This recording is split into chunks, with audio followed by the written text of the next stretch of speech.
ہمیشہ یاد رکھو کہ درویش کا درجہ راہ مولا میں بہت بڑا مرتبہ ہے، اور درویش کے لیے اس راستے میں بڑے خطرات ہیں۔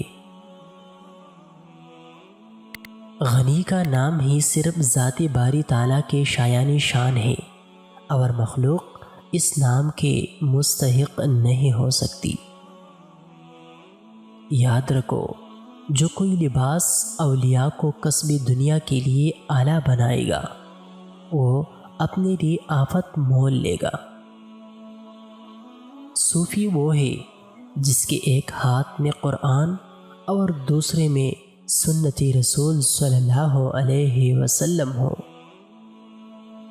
علم بہت ہے اور انسانی عمر تھوڑی ہے، اس لیے تمام علوم کا سیکھنا انسان پر فرض نہیں، اس حد تک ضروری ہے جس سے عمل درست ہو جائے۔ سارے ملک کا بگاڑ ان تین گروہوں کے بگڑنے پر ہے: حکمران جب بے علم ہو، عالم جب بے عمل ہو، اور فقراء جب بے توکل ہو۔ رضا کی دو قسمیں ہیں: اول خدا کا بندے سے راضی ہونا، دوسرا بندے کا خدا سے راضی ہونا۔